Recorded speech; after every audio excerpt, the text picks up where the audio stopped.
अधिक जप से सत्वगुण बढ़ता है। शुद्ध आहार, शुद्ध स्थान और जप से सत्वगुण बढ़ता है। आपके स्वभाव का निर्माण 10 कारणों से होता है। आप कौन से स्थान में रहते हैं? भूमि दोष से भी मन अवनत होता है और भूमि शुद्ध से मन उन्नत होता है। आहार दोष, आहार की शुद्धि, भूमि की शुद्धि, फिर संग की शुद्धि, आपका संग कैसे व्यक्तियों से है, फिर आप शास्त्र कैसा पढ़ते हैं, जप कौन से देव का कैसा करते हैं, और आपका दृष्टि किस पर है। आप नश्वर को महत्व दे रहे हैं या शाश्वत को महत्व दे रहे हैं। इस प्रकार आपके संग का, आपके चिंतन का, आपके आहार का, आपके व्यवहार का, आपके निवास का, आपके भोजन का, आपके चिंतन का, आपके मनन का प्रभाव आपके स्वभाव पर पड़ता है। तो आपका स्वभाव अगर शास्त्रीय है तो आप दिन दिन निर्भीक होते जाएंगे, और स्वभाव में अगर अशास्त्रीय वस्तुओं का आकर्षण है तो देखिए रावण को। देव, गंधर्व, यक्ष, किन्नर, मानव, दानव सबको वश किया हुआ रावण जब सीता जी को हरण करने जाता है तो एक पत्ता खलबलाहट होता है तो भयभीत होता है।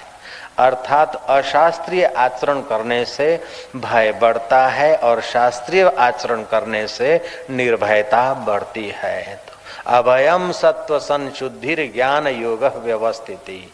फिर अपने जीवन में दान कई प्रकार का होता है।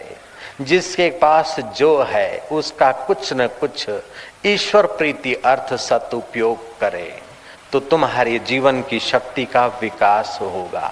दानम दमश्च, दम माना इंद्रियां जहां जहां जाए वहां जाने मत दो, लगाओ दम मिटेगा गम। राजा भरतरी साधु हो गए थे, बाजार से पसार हो रहे थे, जलेबी की दुकान से खुशबू आई, सुंदर खबरें आ रही थी, लोग जलेबी गर्मा गर्म खा रहे थे दूध के साथ। भरतरी ने सोचा कि अब कहाँ टिक्कड़ मांगना, यहीं नारायण हरि कर दो। दुकानदार को कहा कि भाई नारायण हरि। दुकानदार ने कहा चल चल बाबा बना है, शर्म नहीं आती, अभी जलेबी खाने का शौक नहीं गया? बोले नहीं गया, तभी तो मांग रहा हूं। बोले जा जा मारा, पैसा ला तो दूंगा। बोले पैसे कैसे मिलेंगे? बोले दुष्काल राहत काम हो रहा है, जा खुद काम करो, 2 आने मिलेंगे, फिर शेर भर जलेबी ले लेना। राजा भरतरी ने फकीर वेश में दिन भर कुदाड़ी पावड़े चलाए, 2 आने लाए और जलेबी ले ली, शेर भर। उस जमाने का शेर माना करीब करीब किलो।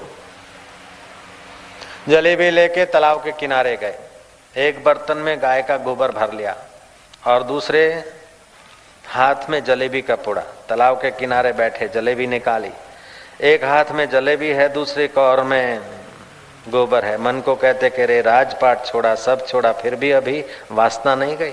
ए ले, ए जलेबी खाएगा? जलेबी नजीक करते, गोबर नजीक करते, जलेबी नजीक करते, गोबर नजीक करते, गोबर का कौर मुंह में ठोस देते, जलेबी तालाब में फेंक देते। एक कौर, दूसरा कौर, तीसरा कौर करते करते सारी जलेबियां तालाब में चली गई, केवल एक बची।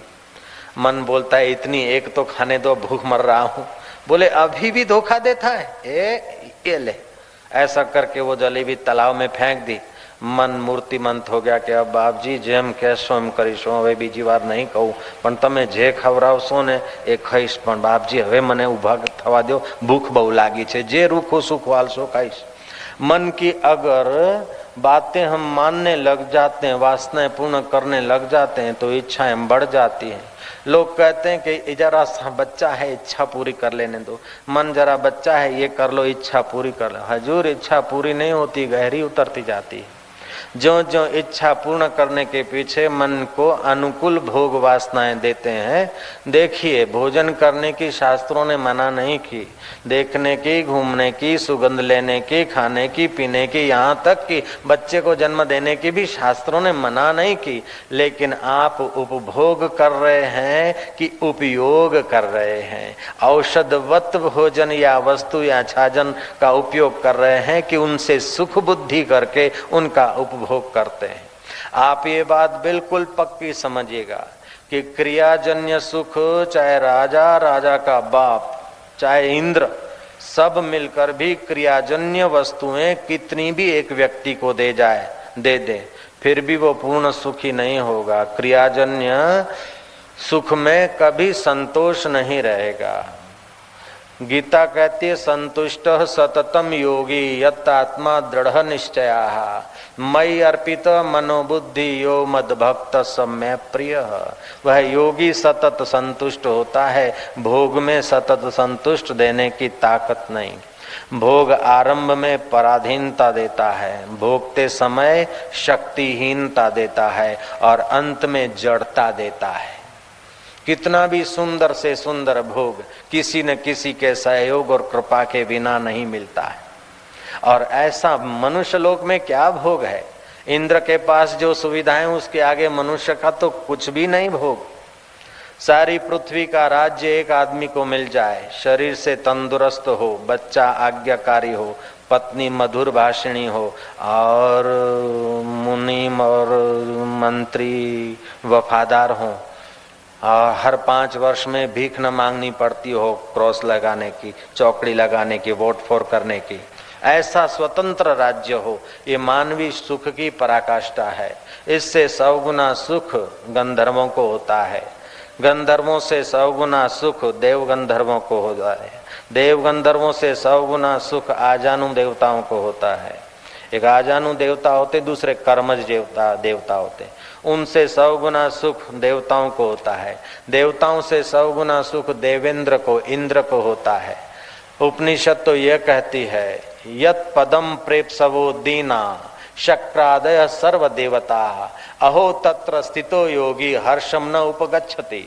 जिस आत्म पद को पाए बिना शक्रादि माना इंद्र आदि देव भी अपने को दीन समझते, कंगाल समझते, ऐसा आत्म पद पाकर योगी अहंकार नहीं करता है, यह भी आश्चर्य है। कहा तो मनुष्य इंद्र को भी जो दुर्लभ, जिस पद को पाए बिना इंद्र भी अपने को कंगाल समझे, ऐसा आत्म पद पाने का अधिकार मनुष्य को, और बेचारा जरा जरा बात में भयभीत होकर अपना अधिकार नष्ट कर देता है। मुझे तो ये दाढ़ी का लाइसेंस है ना, मुझे बहुत प्रैक्टिकल अनुभव है। जयराम जी बोलना पड़ेगा। मैं शाम के टाइम और सुबह कहीं कहीं घूमने जाता हूँ, खेतों में इधर उधर, कुत्ता भौंकता है। अब जब कुत्ता भौंकता और मैं खड़ा हो जाता हूँ, सामने देखता हूँ तो भौंकते हुए कुत्ते की पूंछ दबी हुई पाता हूँ, और कुत्ता भौंकता और मैं जरा विनोद करके थोड़ा सा दौड़ता हूँ तो मिसिस कुत्ता मेरा पीछा करती है। कुत्ता तो पीछा करता है, मिसिस कुत्ता भी पीछा करती है, और उसके चिल्ड्रन भी पीछा करते हैं। खुदा की कसम खा के बोलता हूँ। ऐसे ही तुम्हारे जीवन में कोई छोटा मोटा विघ्न, बाधा, दुख रूपी कुत्ता आ जाए और तुम घबराते हो तो उसका परिवार भी तुम्हारा पीछा करता है, और उस दुख के साथ तुम आंख लड़ाते हो तो दुख दब जाता है और आपका ज्ञान प्रकाशित हो जाता है। जय राम जी की। तो भगवान बोलते अभयम सत्व संशुद्धिर ज्ञान योग व्यवस्थित है दानम दमश्च। मन को जरा दम लगाकर सुबह उठे नींद में से तो अपने अपने पुरुषार्थ के अनुसार चिंतन करना चाहिए। जैसे भगवान कृष्ण नींद में से उठते थे तो बिस्तर पर ही बैठ जाते थे घड़ी भर, आज इतनी गौदान करूंगा, आज ये करूंगा, ये करूंगा। फिर अपने शुद्ध बुद्ध निरंजन नारायण स्वरूप का चिंतन करते थे। साधक अपने साधना का चिंतन करे, गृहस्थी अपने अपने धर्म के अनुकूल चिंतन करे। 2-3 मिनट ऐसी भी निकाले हर रोज सुबह के, घर में फलाना फलाना प्रॉब्लम किस कारण है और उसका सॉल्यूशन क्या है। तो सुबह का जो बुद्धि है उसमें प्रकाश ठीक से पड़ता है। संध्या के समय बड़े बड़े निर्णय नहीं करने चाहिए। सुबह नींद में से उठे उस समय हमारी इंद्रियां मन में लीन होती है, मन बुद्धि में लीन होता है। रात्रि को तो बुद्धि परमात्मा में लीन होती है। तो सुबह के समय मन और बुद्धि परमात्मा से आए हुए फ्रेश होते हैं।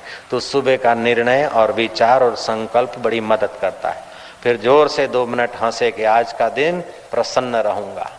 ગુજરાતમાં કહેવત છે કે ચા બગડી તો સવાર બગડી, શું બાપુ? ચા બગડી તો સવાર બગડી। હું તો કરો हमारा मौनी महाराज को करे। ચા બગડી તો સવાર બગડી, દાળ બગડી તો દિવસ બગડ્યું, આથાણું બગડ્યું તો બહેરું, આથાણું બગડ્યું તો વરસ બગડ્યું, અને બૈરું બગડ્યું તો જિંદગી બગડી, એવી કહેવત છે ભૈસા। ऐसी कहावत है गुजरात में। लेकिन मैं कहता हूं कि इस कहावत के साथ एक थोड़ी बात मेरी भी जोड़ दो। समझ बिगड़ी तो 84 लाख जन्म बिगड़े, और समझ नहीं बिगड़ी तो सब बिगड़ने पर भी कतई नहीं बिगड़ा, ज्यों का त्यों तो आपका खजाना मौजूद है। समझ नहीं बिगड़नी चाहिए। महाराष्ट्र में सम्मेलन हुआ, तुकाराम महाराज गए विठ्ठल भगवान के पास। माजा विठ्ठला तुमची फार कृपा है, तुमने झगड़ाखोर औरत देकर मेरा विवेक वैराग्य जगा दिया है। प्रभु तुम्हारी बड़ी कृपा है। अगर जीजाई जैसी उठते भी शेर की, बैठते भी 1.5 शेर की, और कभी कभी तो डंडा ऐसा मारे कि डंडा 2 टुकड़ा हो जाए, ऐसी औरत देकर तुमने मेरा विवेक वैराग्य बढ़ाया। हे विठ्ठल तुम्हारी बहुत कृपा है। तुकाराम भगवान को धन्यवाद देकर बैठे तो एकनाथ जी महाराज उठे। गिरजाबाई का स्वभाव ऐसा कि परम साध्वी, हमारे सारे दैवी कार्यों में वो साथ देती है, और यही कारण है कि विठ्ठल में तुम्हारी भक्ति कर पाया।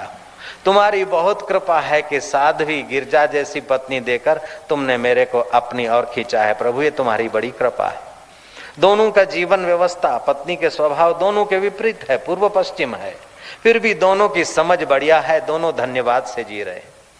नरसिंह मेहता कहते हैं कि ठाकुर जी तारी घणी कृपा, 2 बंगड़ियों हो तो खखड़े हो। जय श्री कृष्ण। 2 चूड़ियां होती है तो आवाज करती है, एक अर्धांगिनी को तो अपने चरणों में बुलाकर मेरे को भजन के लिए पूरा अवसर दे दिया। सोक्रेटिस की पत्नी उठते बैठते उनको सुनाती थी। एक दिन सोक्रेटिस पढ़ रहे थे, उसकी पत्नी बोलती अगर किताब ही पढ़ने थे और ये भारत की फिलोसॉफी ही पढ़नी थी तो फिर इन पुस्तकों से शादी कर लेते, मेरे को क्यों लाए। फिर भी सोक्रेटिस के चित्त में चोट नहीं लगती। कोई तो कुछ कहे, लेकिन तुम्हारे हृदय में चोट लगे या न लगे उसमें आप स्वतंत्र हैं। मजे की बात तो यह है कि हम रोटी अपनी खाते, श्वास अपने खर्च करते हैं, लेकिन जर्मन टॉय जैसे दूसरों की चाबियों से चलते रहते हैं। इसी से हमारा मन कमजोर हो जाता है और हमारी सामाजिक व्यवस्था और कौटुंबिक व्यवस्था डामाडोल हो जाती है। बहुमति हमेशा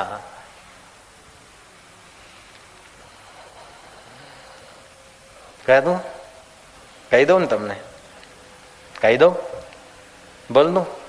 बहुमति महापुरुषों की नहीं होती, बहुमति सज्जनों की नहीं होती, बहुमति सज्जनों की नहीं होती, बहुमति महापुरुषों की नहीं होती।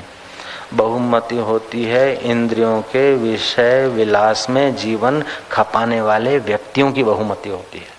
तो साधक कभी भी अपने जीवन का ऊंचा निर्णय बहुमति से न करे, नहीं तो बह जाएगा।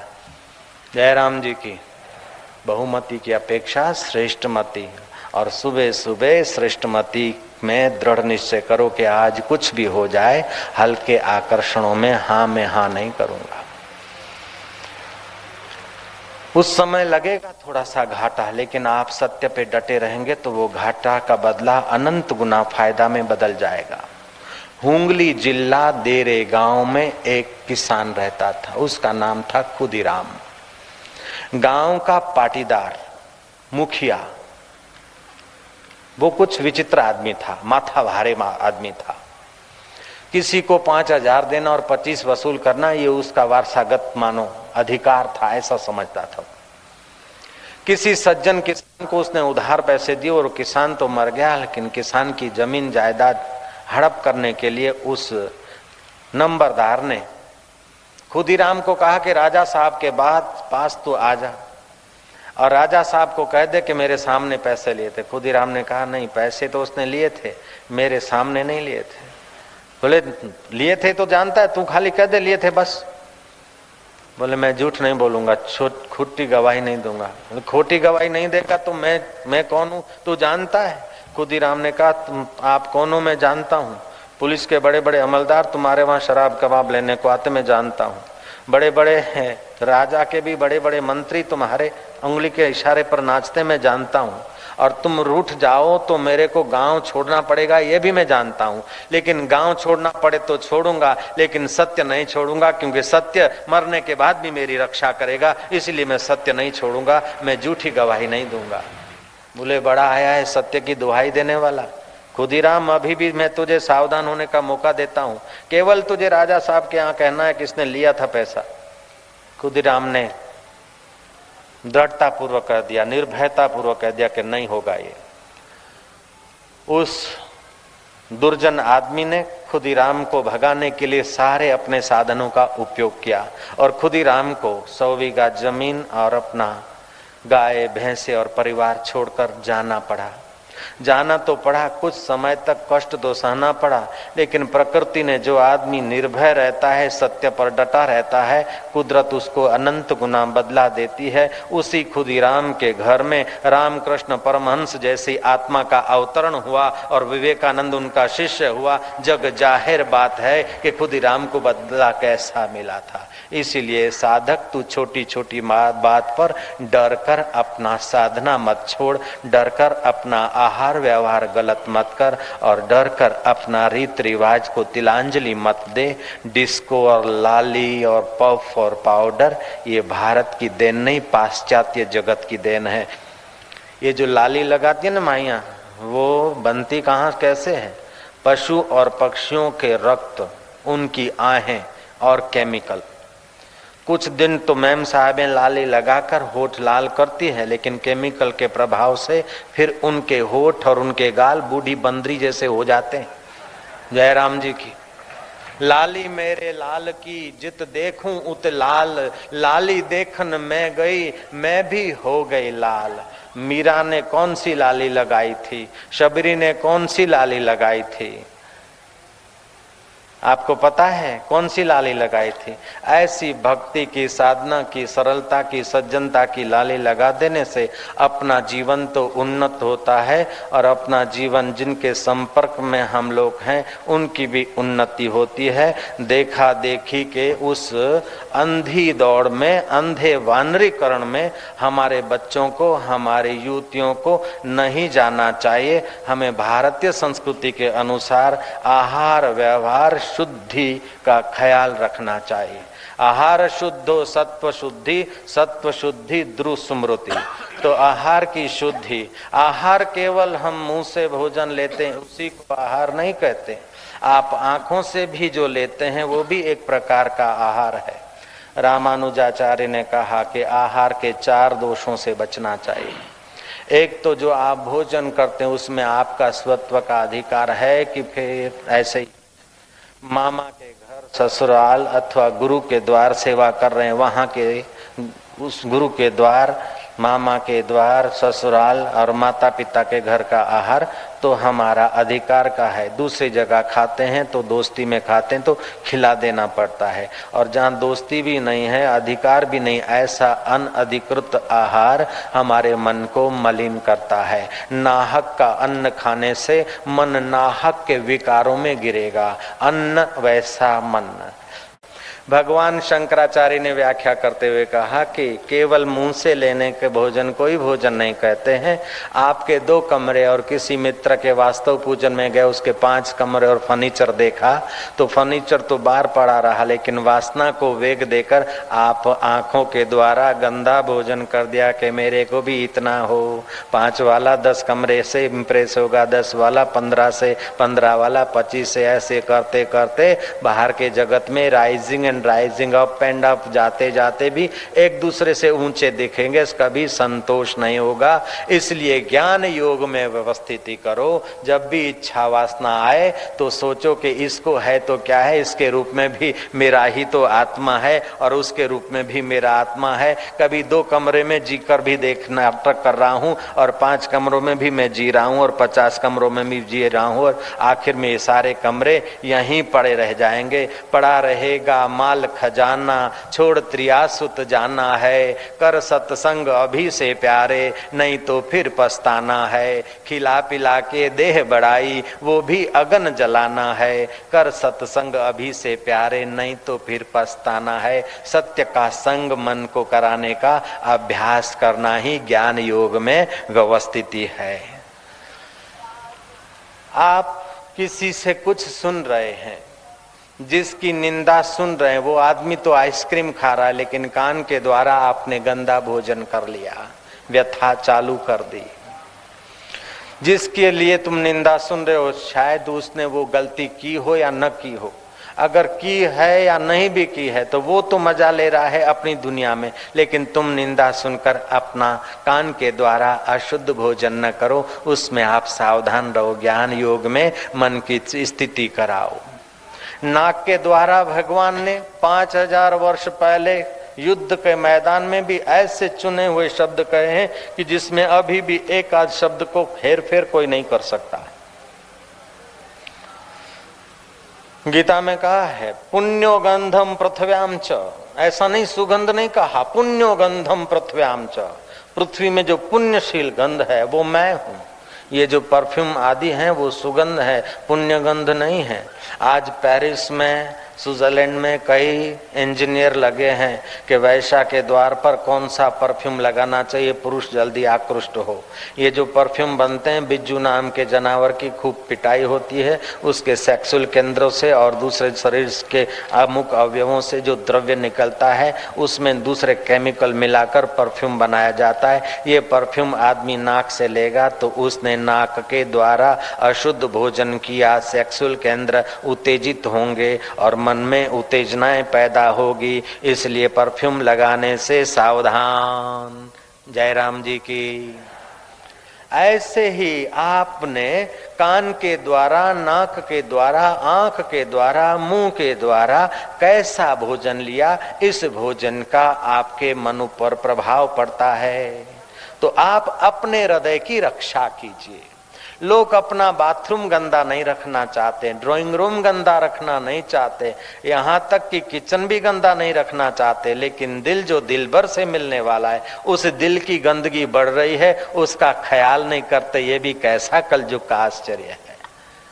मकान बिगड़ जाए तो फिक्र नहीं, कपड़ा बिगड़ जाए तो फिक्र नहीं, अथाना बिगड़ जाए तो फिक्र नहीं, चाह बिगड़ जाए तो फिक्र नहीं, लेकिन अपना दिल बिगड़ने न देना, क्योंकि दिल में दिलबर खुदा खुद रहता है, उसकी रक्षा करना। रक्षताम रक्षताम कोशाम नाम अपि हृदय कोशम, हृदय कोश की आप रक्षा कीजिए। तो भगवान बोलते हैं दानम दमश्च यज्ञश्च। तो जहां जहां बुरी आदतों से अथवा आकर्षणों से मन बहता हो तो दम लगाकर थोड़ा रोक देना चाहिए उस आदत को। फिर कहते हैं यज्ञ, अपने जीवन में यज्ञ का थोड़ा समय होना चाहिए। होम हवन आदि भी यज्ञ है, जप यज्ञ भी है। यज्ञानाम जप यज्ञो अस्मि। जप यज्ञ और प्रेम यज्ञ दोनों बड़े भारी यज्ञ है। जप के साथ अगर प्रेम है और प्रेम में अगर जप है तो ये दो यज्ञ मिलकर एक परमात्मा का स्वरूप बन जाएंगे। हम जप तो करते हैं लेकिन मन मशीन की नहीं, वो फायदा तो करेगा लेकिन उतना फायदा नहीं जितना हम चाहते हैं। जितना होना चाहिए उतना फायदा तब होगा जब प्रेम यज्ञ हो, जप यज्ञ के साथ प्रेम यज्ञ हो। किसी बाबा जी को कोई सेठ अपने घर ले गया। बाबा जी जीवन मुक्त फक्कड़ संत थे, कथा वथा किया न किया सहज स्वभाव, बाकी ऐसे ही जीवन बिताते थे। तो जिस सेठ के वहां बाबा जी जाने वाले थे उस सेठ ने अड़ोस पड़ोस के मित्रों को आमंत्रित किया। उसमें एक आईएएस ऑफिसर, होनहार कलेक्टर, जो एग्जाम दे आया था, पोस्टिंग होनी थी, इंटरव्यू दे आया था, चंद दिनों में वो कलेक्टर होने वाला था। कॉन्वेंट स्कूल में पढ़ा होगा, भारतीय संस्कृति का पता नहीं होगा बेचारे को। और करता हुआ होनहार कलेक्टर बाबा को कहता कि महाराज कुछ बोलिए ना।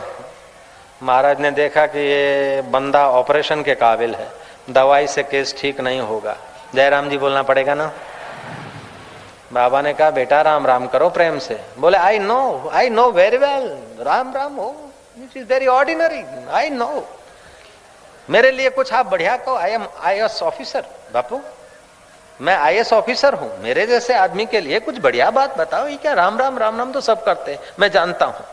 बाबा कोई कच्ची मिट्टी का तो था नहीं। बाबा ने कहा साला तेरे जैसे गधे क्या राम राम जानते। महाराज उसके चेहरे पे तो 12:30 बज गए, सब लोग सन्नाटा मार गए, चुप हो गए। बाबा जी भी अनजान से बैठे 5-10 मिनट। फिर बाबा ने कहा क्यों भाई, आ कई मूंगा बेरानी शाळा छे के केम, कांईक तो बोलो, कांईक तो प्रश्न करो तो कथा हाले। બેસી રહેશો તો પછી મજા નહીં આવે. એક માણસના પુણ્ય પ્રભાવે ઘણા માણસને સત્સંગ સાંભળવા મળશે. કંઈક પ્રશ્ન કરો, कुछ सवाल करो तो जरा चर्चा हो, हरि चर्चा, हरि कथा ही कथा, बाकी सब जग व्यथा. और चुपचाप बैठोगे तो मनोराज चलेगा. कुछ पूछो, कथा चल जाए. तो सेठ बोलता है कि बाबा जी हमारे कलेक्टर साहब ने पूछा था और उसको आपने जरा सा प्रश्न के उत्तर में डांट दिया ना, इसलिए बाबा कोई हिम्मत नहीं करेगा. बाबा अनजान होके बोलते मैंने तो कुछ नहीं डांटा.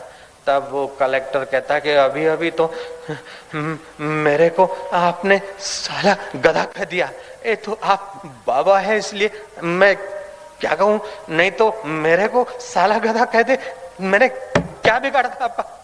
बाबा ने कहा बेटा साला गधा शब्द जितना तू जानता है, तेरा खून उबल रहा है, उतना अगर तू राम नाम जानता तो तेरे चेहरे पर आनंद लहरा जाता, तेरा हृदय पुलकित हो जाता. भैया तू जितना गधा शब्द को जानता है, साला शब्द को जानता है, उतना राम को नहीं जानता है. अगर राम शब्द को इतना जानता होता तो तेरा हृदय कमल खिल जाता. मैंने प्रैक्टिकल तेरा अनुभव जग जाए इसलिए बेटा मैंने कहा था, बाकी गाली देना मेरा उद्देश्य नहीं था. तूने कहा था आई नो वेरी वेल, मैं जानता हूं राम नाम को. तो जैसे तू गधा शब्द को जानता है ऐसे राम नाम को जानता है बेटा. कलेक्टर के बाबा I realize something, my mistake. Oh, excuse me sir. ठीक है तू एक्सक्यूज मी कर न कर मुझे कोई फर्क नहीं पड़ता है, लेकिन बेटा जैसे रघु राजा काले मेघों को देखता कि शाम वर्ण शाम शाम करते ही वो समाहित चित्त हो जाते. ऐसा नहीं कि रामचंद्र दशरथ के घर पधारे तब से लोग राम राम करते, ऐसी बात नहीं. रघु राजा, अज राजा, दिलीप राजा ये सब राम नाम रटते थे. रोम रोम में जो रम रहा है चैतन्य, रकार से सूर्य तत्व, मकार से चंद्र तत्व अपने अंतःकरण में विकसित होता है. जैसे चंद्र और सूर्य से हमारा अन्न धन पुष्ट होता है, ऐसे राम नाम से हमारे सूक्ष्म शरीर का अग्नि तत्व और चंद्र तत्व विकसित होता है. अर्थात मनोबल और बुद्धि बल बढ़ता है तो विकारों का आकर्षण घटता है. योगियों की दुनिया में चलें तो योगी लोग जब दीक्षा दें तो सामने वाला कौन से केंद्र में जीता है ऐसा जानने वाले योगी जब दीक्षा देते हैं तो नारद जी ऐसे योगी थे. कुछ होते संप्रदाय के महापुरुष और कुछ होते लोक संत. संप्रदाय के महापुरुष अपने संप्रदाय के अनुकूल सबको एक प्रकार का मंत्र दीक्षा देंगे और लोक संत सामने वाला कौन से केंद्र में जी रहा है. जैसे रामकृष्ण परमहंस ने नरेंद्र को चौथे केंद्र पे स्पर्श कर दिया, कुंडलनी शक्ति जागृत कर दी और नरेंद्र को अनुभव होने लगे. मोहम्मद को किसी योगी ने संप्रेक्षण शक्ति का धक्का लगाया और मोहम्मद पैगंबर नहीं बने थे तब की बात है. 26 साल की उम्र के थे मोहम्मद और उनकी पत्नी 40 साल की थी, ये तब की बात है. मोहम्मद किसी पर्वत पर जाकर बैठे, ए मेरे मालिक, हे मेरे खुदा, मैं तो तुझे नहीं खोज सकता लेकिन तू तो मुझे खोज सकता है. मैं तुझे मिलना चाहूं तो कठिन है लेकिन तू मिलना चाहे तो तेरे लिए सरल है मेरे मालिक. ऐसे करते करते मोहम्मद जब ईगो लेस हुए हैं, कोई योगी पसार हुआ है अथवा ईश्वर की अनुकंपा हुई, जो भी हुआ, मोहम्मद की चित्त शक्ति जागृत हुई, उनको कंपन हुआ है.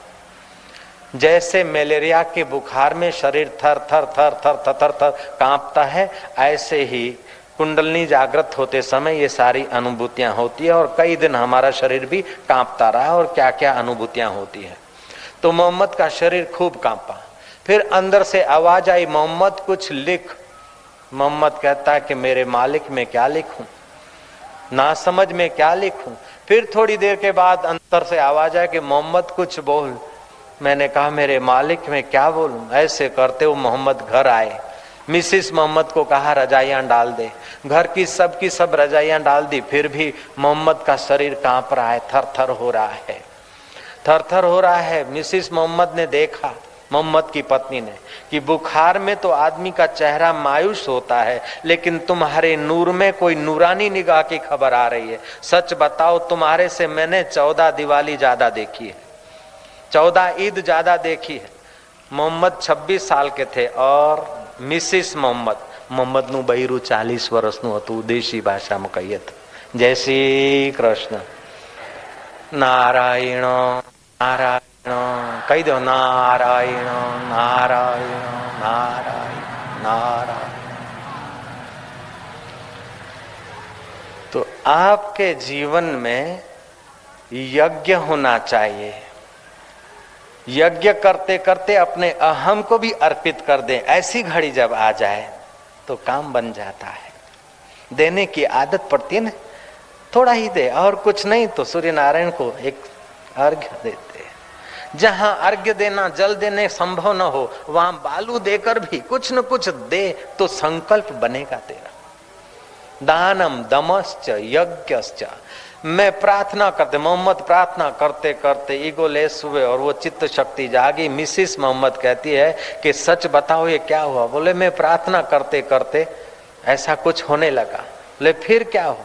बोले अंदर से आवाज आई, मोहम्मद कुछ बोल, कुछ लिख। मैंने कहा मैं नादान क्या बोलूं, क्या लिखूं, मैं जैसा तैसा हूं, तेरा हूं। बस ये होने लगा। तो कभी कभी वो चित्त शक्ति, कुंडलनी शक्ति अति प्रार्थना और सरलता से भी जग जाती है। कभी अपना मूलाधार स्वादिष्टान केंद्र में धारणा ध्यान करके भी आदमी जगा सकता है, लेकिन उसमें 3 साल भी लग सकते हैं, 30 साल भी लग सकते हैं, 3 महीने भी लग सकते हैं। और फिर भी उसके बाद भी मार्गदर्शक महापुरुष की आवश्यकता पड़ती है। और कोई ऐसे महापुरुष जब मिल जाए, तो जैसे नारद जी मिल गए वालिया को, तो वालिया का स्वभाव कैसा है, उसको उपदेश देंगे तो क्या अभी से धार्मिक हो जाएगा? नहीं, जहां आदमी बैठा है उसके केंद्रों के अनुसार उसका स्वभाव होगा। तुम चोरी न करो ये तो सब कहते हैं, तुम झूठ न बोलो ये तो सब कहते हैं, तुम कपट न करो ये तो सब कहते हैं, तुम दूसरों को मत सताओ ये तो सब कहते हैं। अपने हैं, अपने को तो कुल धर्म में से सब जगह यही उपदेश मिलता है, फिर भी हम लोग चोरी करते, झूठ बोलते, भयभीत होते। क्यों? कि ऐसे ही केंद्रों में जीते तो ऐसा ही होगा। कभी कभी छोटा आदमी भी बहुत बढ़िया बढ़िया बात और बढ़िया बढ़िया काम कर लेता है, और कभी बढ़िया आदमी भी बहुत छोटा काम करता है। तो योगियों का कहना है कि जब छोटे केंद्र में आत्म का मन होता है तो आप न चाहते फिर भी आपसे छोटे विचार और छोटे कर्म हो जाते हैं। और जब आपका मन बड़े केंद्रों में, ऊंचे केंद्रों में होता है तो आपको पता भी नहीं होता और आपके द्वारा बढ़िया बढ़िया बात, बड़े बड़े कर्म होने लगते हैं। जैसे आदमी काम से भर जाए, महिला काम से भर जाए तो आंख की पुतली उसकी नीचे हो जाती है। अगर राम की प्रार्थना से भरता है तो आंख की पुतली ऊपर चली जाती है। क्रोध से आदमी भरता है तो हाथ नीचे को जाते हैं। जब बंदगी से, प्रेम से भरता है तो हे भगवान, ओ माय गॉड, हे अल्लाह ऐसा करेगा, हे अल्लाह ऐसा करो, नहीं मजा आएगा। तो आपका मन और प्राण जब प्रार्थना करते हो तो मन और प्राण ऊपर के केंद्रों में आता है। तो मूलाधार, स्वादिष्टान, मणिपुर, अनाहत, विशुद्ध, आज्ञा और शस्त्रसार, ये 7 चक्र हैं, केंद्र हैं। तो इन केंद्रों में अगर थोड़ा सा परिवर्तन हो जाए तो आदमी के जीवन में कुछ कल्पनातीत अनुभूतियां होने लगती है। 1931 में गोलमेज कार्यक्रम में लंदन में विश्व प्रसिद्ध 2 व्यक्ति मिले, एक मिस्टर आइंस्टाइन और दूसरे महात्मा गांधी। आइंस्टाइन ने कहा कि नक्षत्र, ग्रहों और तारों को देखकर और उनकी रिधम को देखकर मानना पड़ता है कि हमारी मति जहाँ नहीं जाती उसके पार कोई सत्य है, उसी को गॉड कहें, भगवान कहें, ईश्वर कहें। मानना पड़ता है कि ईश्वर है, आइंस्टाइन ने कहा। तब महात्मा गांधी कहते हैं कि मिस्टर आइंस्टाइन, मैं तो ये बात मानने को भी राजी हूं कि तुम और मैं नहीं हो सकते, लेकिन वो सत्ता है। तुम्हारा और हमारा पहले होना नहीं था, तुम्हारा और हमारा बाद में होना नहीं रहेगा, लेकिन ये वो परमात्मा तो पहले भी था, अभी भी है, बाद में भी रहेगा। नानक जी ने कहा एक ओंकार, आद सत जुगात सत, है भी सत्य नानक हो से भी सत्य। एक रसोईया था, उसका सेठ मारवाड़ी सेठ था कलकत्ता का। रसोईया को बोला कि अरे ये तू आड़ा तिलक क्यों करता है, सीधा तिलक क्यों करता है रामानंदी, ऐसा तिलक किया कर। रसोई ने बोला, कुछ नहीं बोला। दूसरे दिन सेठ ने डांट दिया, बोले तेरे को बोला था ना ऐसा तिलक कर, ऐसा क्या करता है त्रिशूल जैसा तिलक, लंबा तिलक मत क्या कर, आड़ा तिलक क्या कर। दूसरे दिन भी रसोई ने तो वही लंबा तिलक किया। फिर सेठ ने डांटा कि अगर मेरे पास तेरे को नौकरी करना है, रहना है, तो तिलक जैसा हम लोग करते ऐसा क्या कर, समझे, नहीं तो फिर निकाल देंगे नौकरी से। अब रसोई को तो बेचारे को रसोई की नौकरी करनी थी। चौथा दिन हुआ, फिर भी तिलक तो वही का वही। सेठ के तो गुस्सा का पार नहीं। सेठ बोला, नालायक, तेरे को इतना समझाते, अगर कल तूने तिलक हमारे कुल के तिलक के अनुसार नहीं किया आड़ा, तो फिर कल से तेरा नौकरी किधर खत्म हो गई समझना। फिर कल को आया तो देखा वही तिलक। सेठ झूझ गया, बोले मूर्ख नालायक कितना बोलते। जी हजूर कहता है हाँ भरता है, तिलक वही का वही लगाता है, क्या मेरे को उल्लू बनाता है, बेवकूफ बनाता है। रसोई ने कहा, सेठ जी नाराज मत हो। ऐसा करके रसोई ने अपनी खमीस ऊपर की दिखाया कि पेट पर तिलक आड़ा है। बोले मैं आपकी नौकरी करता हूँ, नमक खाता हूँ, नौकरी करता हूँ, इसलिए आपके कुल का तिलक मेरे को लगाना कि अनिवार्य आवश्यकता पड़ी, वो पेट के लिए करता हूँ, तो पेट पर आड़ा तिलक है, लेकिन ये तो मेरा निष्ठा का है, ये तो यही रहेगा सेठ जी। जयराम जी तो बोलना पड़ेगा, रामचंद्र भगवान की। निष्ठा अपनी काम देती है। तो शास्त्र की दुंदुबी है कि सत्वगुण के बिना भक्ति का रंग चढ़ता नहीं। भक्ति का बाना पहन के भले कोई आगेवान हो जाए, 400 समिति का अध्यक्ष हो जाए, वो अलग बात है, लेकिन हृदय का अध्यक्ष बने उसको मेरा बार बार नमस्कार है। जयराम जी की। अपने मन का अध्यक्ष बन जाए, अपने कर्मों का अध्यक्ष बन जाए, वह बहुत ऊंची बात है। पोकड़वा वही शोभाना गांठिया क्या हूँ देखा शो, क्या हूँ दी देखा शो। शोभा के जो है ना, शोभा के धर्मात्मा बनने में ज्यादा रस का अनुभव नहीं होगा। शोभा का धर्मात्मा बनने की अपेक्षा सेवा कर लेना चुपके से, वो ज्यादा हितकर है। जो चुपके से सेवा करते हैं और शोभा के धर्मात्मा होकर आगेवान नहीं बनते, उनको जो आनंद होता है वो आगेवानों के भाग्य में नहीं है। जयराम जी की। ये जरूरी नहीं कि अगवानी होने से ही आदमी धार्मिक है, आगेवान होने से ही आदमी बड़ा है, नहीं। कई बड़े लोग काम करते हैं, दिखते छोटे हैं लेकिन उनका हृदय बहुत बड़ा होता है। सेवा करते हैं, पूरे समर्पित हो जाते हैं और यश का यह भी नहीं चाहते, ये लोग बड़े होते हैं। लेकिन जो यश के लिए कुछ आगेवानी करते हैं, ऐसे लोग बड़े दिखते हुए भी बहुत छोटे होते हैं। जयराम जी की। और कभी कभी छोटे लोग भी बड़े काम करते हैं, लेकिन उनका बड़ा नाम नहीं होता है। बड़े में बड़ा जो परमात्मा है वो उनके हृदय में संतुष्ट होता है। और जो बड़ा यश ले जाते हैं, उनके हृदय में देखो तो खोखले रहते हैं। खुशामद खोरी से यश ले लेना, चापलूसी से यश ले लेना, ये कोई चतुराई की बात नहीं। ऐसे चतुराइयों को तो तुलसीदास जी कहते हैं चूल्हे में डालो। चतुराई चूल्हे पड़ी, पूर्व पर्यो आचार, तुलसी हरि के भजन बिन चारों वर्ण चमार। ये बड़े लोग सुनते भी हैं, फिर भी हृदय इतना पुराने संस्कारों से रंजित है कि इस चौपाई का कोई अपने लिए उपयोग ही नहीं होता है। जय राम जी की। चतुराई चूल्हे परे, पूर्व पर्यो आचार, तुलसी हरि के भजन बिन चारों वर्ण चमार। ये 400 समिति की अगवानी परलोक में कोई काम नहीं देगी। ये फलाने मठ की अगवानी, फलाने धर्म सभा की अगवानी, अथवा फलानी कुर्सी की अगवानी, फलाने धन के ढेर या फलानी सत्ता की ऊंचाई, ये परलोक में रक्षा नहीं करेगी। रीते रह जाएंगे ठन ठन पाल। कब प्राण निकल जाए कोई भरोसा नहीं। कब तक धोखा दोगे अपने को। ईमानदारी से हृदय को पिघलाने के रास्ते चलो। हृदय पिघलता नहीं, उसलिए रो। भगवान में प्रीति नहीं होती, उसलिए रो। भगवान में मन नहीं लगता, उसलिए भगवान को प्रार्थना करो कि प्रभु जिंदगी के दिन बीते जा रहे हैं। साधक का वेश है, फकीर का वेश है, अमुक का वेश है, आगेवान का वेश है। इस अंदर में क्या चलता है तू जानता, और मैं अपने लक्षणों को जानता हूँ। लोग भले मुझे साधु कह दे, भगत कह दे, आगवान कह दे, लेकिन प्रभु अब ये तूने चमड़े से शरीर ढका है, ऐसे ही संस्कार लोग न देख सके, ऐसे संस्कार ढके, वरना तो लोग एक एक कंकड़ मारे तो मैं कहाँ पहुँच जाऊँ। लोग मुझे क्या सजा देंगे। मैं अपने आप को जितना अपने दोष को जानता हूँ उतना तो मेरा कुटुंबी भी नहीं जानता है, और पड़ोसी उससे भी कम जानता है। लोग तो बहुत कम जानते हैं। आदमी अपना दोष जानता है, लेकिन इतना बेवकूफ हो गया कि अपने दोष को ढकता जाता है और निर्दोष होने का डिम डिम पीटता जाता है। इसलिए भक्ति का रंग नहीं लगता, हृदय कठोर हो जाता है। शास्त्र कहते हैं सत्व गुण के बिना भक्ति का रंग नहीं चढ़ता है। भक्ति का रंग नहीं चढ़ा तो और जो भी रंग है तुम अपने को सताए जा रहे हो, और सारे रंग स्याही रंग है।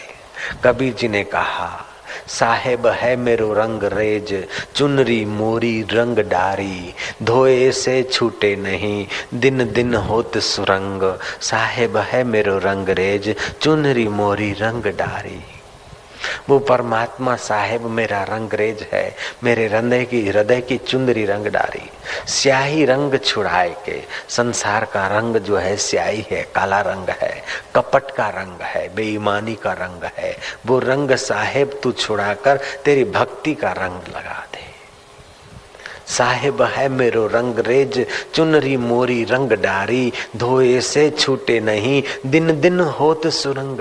संसार का रंग तो कच्चा है, जरा सा किसी गुरु ने कोनी मारी भलाई के लिए तो भी संसार का रंग धड़ धड़ धड़ धड़ धड़ हृदय के धबकारे चालू हो जाएंगे। यश में जरा सा अपयश की बात आई तो धबकारे चालू हो जाएंगे। लेकिन भक्ति के रस को शूली पे चढ़ा दो अथवा मीरा की नाई गली गली उसकी निंदा करो तो फिर भी मीरा के हृदय का रंग नहीं मिटता है, दिन दिन बढ़ता जाता है। साहेब है रंग रेज, चुनरी मोरी रंग डारी, धोए से छूटे नहीं, दिन दिन होत सुरंग।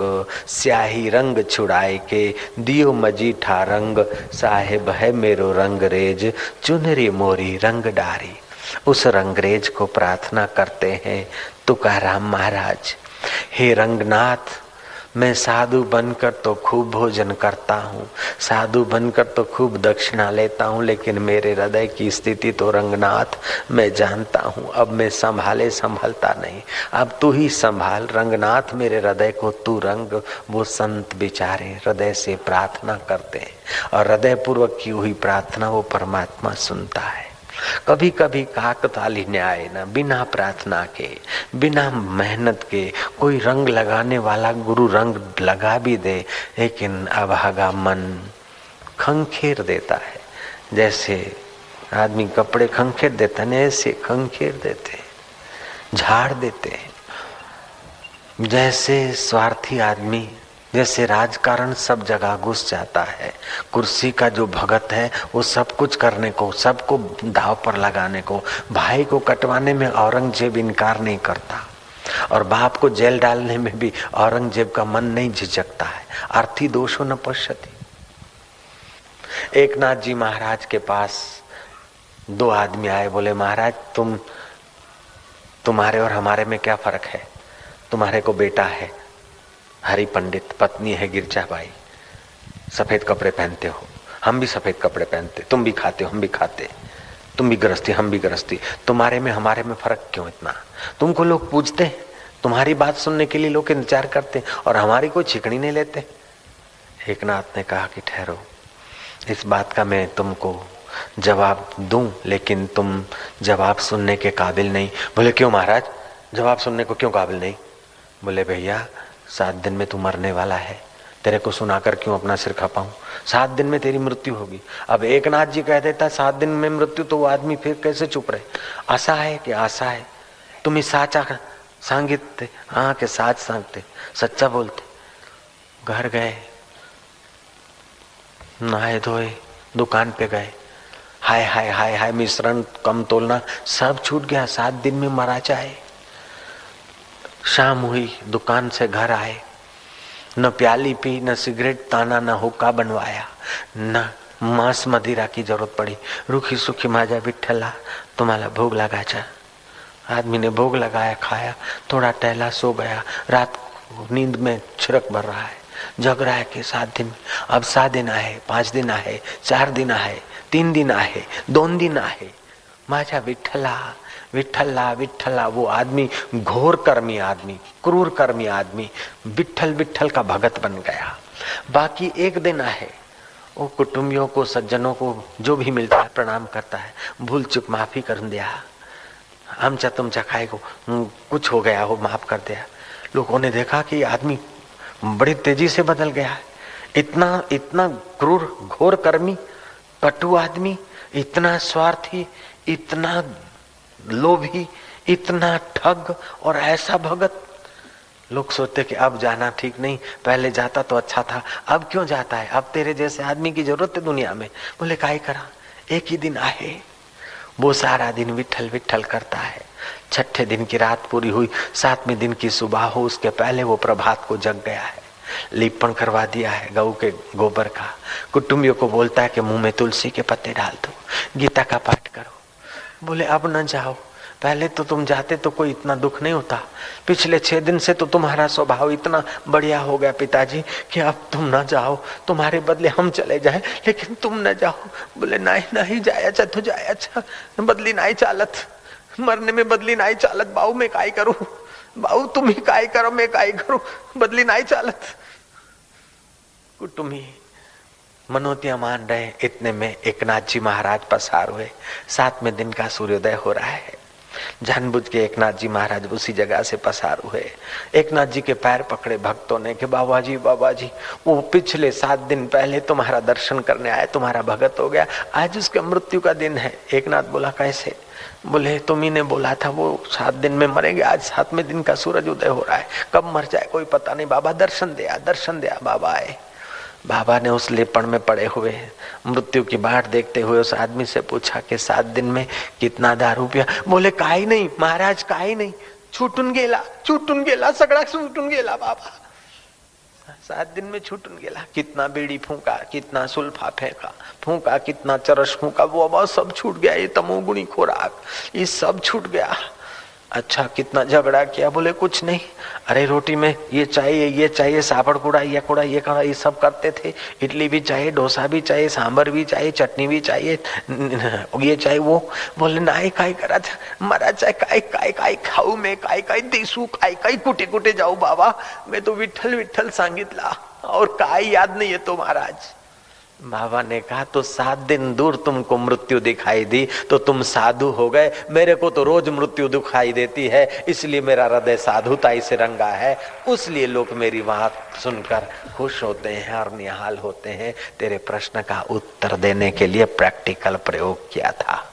उठ जा दुकान पर, लेकिन समझना कि कल भी मृत्यु हो सकती है, 7 दिन के बाद नहीं, घंटे भर के बाद भी मृत्यु हो सकती है।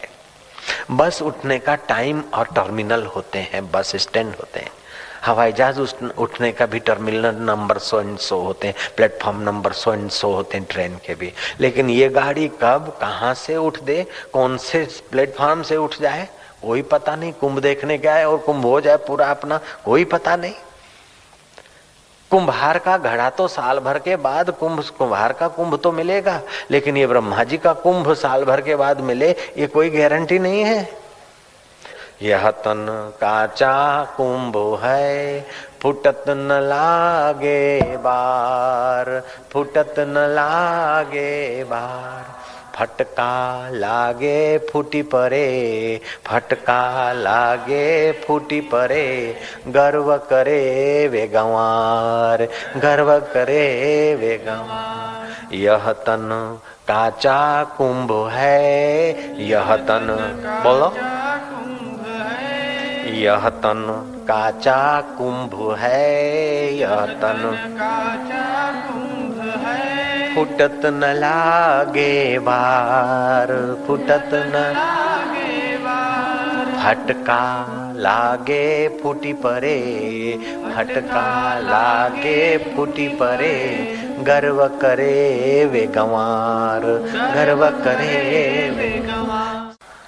यह तन काचा कुंभ है, फुटत न लागे बार, फटका लागे फूटी परे, गर्व करे वो गंवार, समय गंवाए वो गंवार, प्रभु में रुचि न करे वो गंवार, गुरु के अनुभव को अपना अनुभव बनाने के लिए पुरुषार्थ न करे वो गंवार। न जाने कब फिर मनुष्य जन्म मिले। सुमेरु पर्वत की चोटी से तक प्रवाह चले गंगा का, और फिर उसके बालू कितने हैं, कोई एक एक बालू गिन ले, हो सकता है, लेकिन राम जी से जीव ने कितने जन्म पाए उसका कोई छोर नहीं है।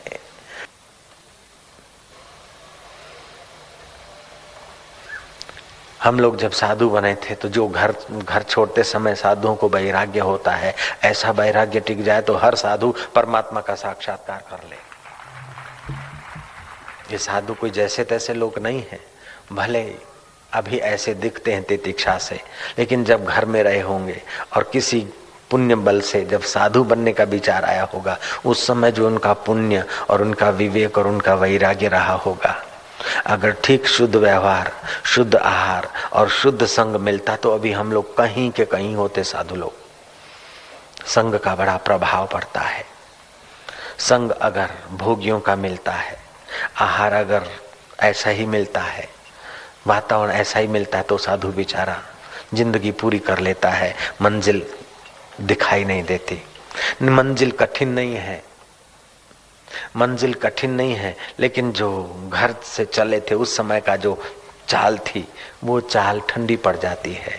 ठंडे लोगों का संग मिलने से चाल ठंडी पड़ जाती है, और तेज लोगों का संग मिल जाता है तो चाल में फिर तेजी आ जाती है। तो साधु फिर उठता है, फिर चलता है। साधक के जीवन में, भक्तों के जीवन में, साधुओं के जीवन में ऐसा आता है। कभी तो सहज में ही मन लगे, सहज में ही आनंद आ जाए, सहज में ही सब तुच्छ चीजें छूट जाती है, और कभी मन बड़ी बेईमानी करता है कि जरा सा फूंक मार लो, जरा सा ये देख लो, जरा सा वो कर लो, जरा सा वो कर लो। उस समय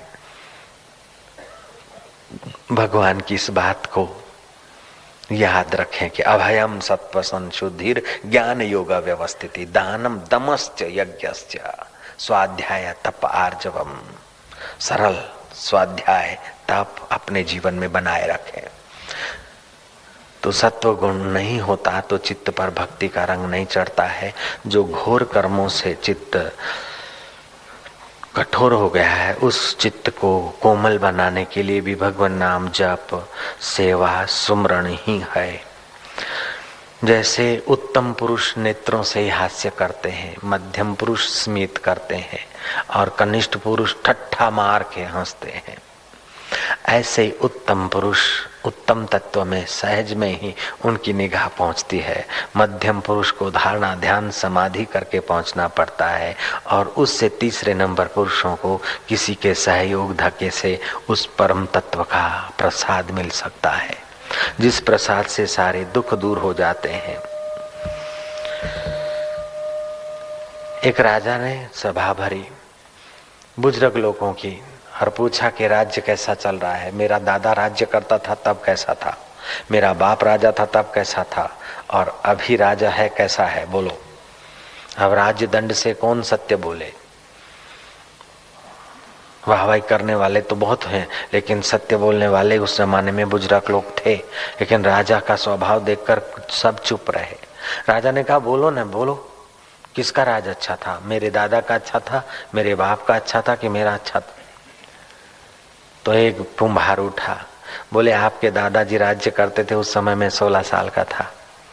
मैं किसी जगह से पसार हो रहा था और कोई अबला स्त्री अपने कुटुंबियों से, दुल्हन छुट्टी पड़ गई, डाकू आए, सब इधर उधर भगदौड़ मच गई, और वो बेचारी कहीं छुप कर अपनी जान बचा ली। मैंने उसको देखा, मैं उसको अपने घर लाया और फिर उसको अपने मायके पहुंचा दिया। तब तुम्हारे पिता राज्य करता था, तुम्हारा दादा राज्य करता था।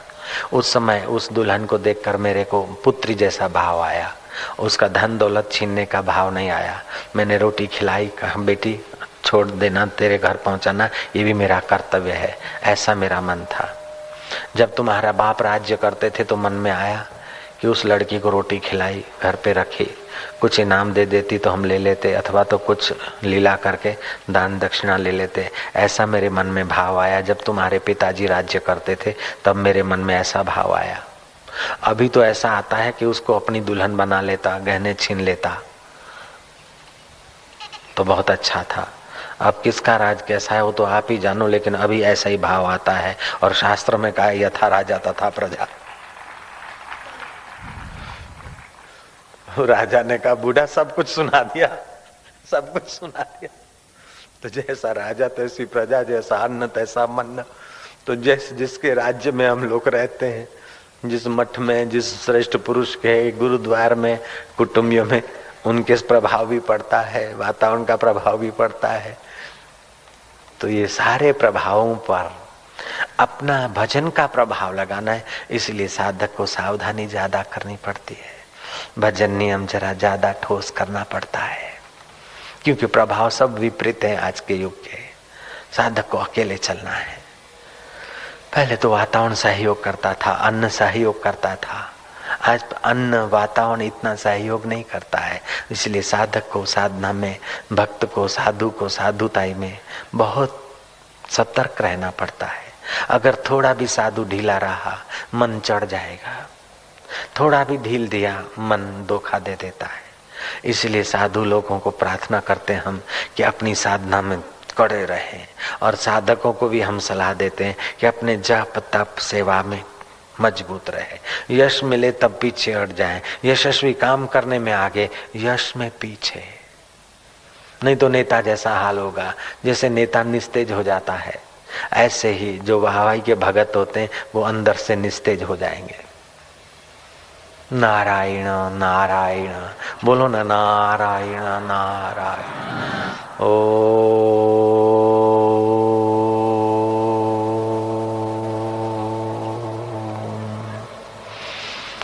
सहनां भवतु सहनौ भुनक्तु सह वीर्यं करवावहि तेजस्विनः वधीतमस्तु मा विद्विषावहि।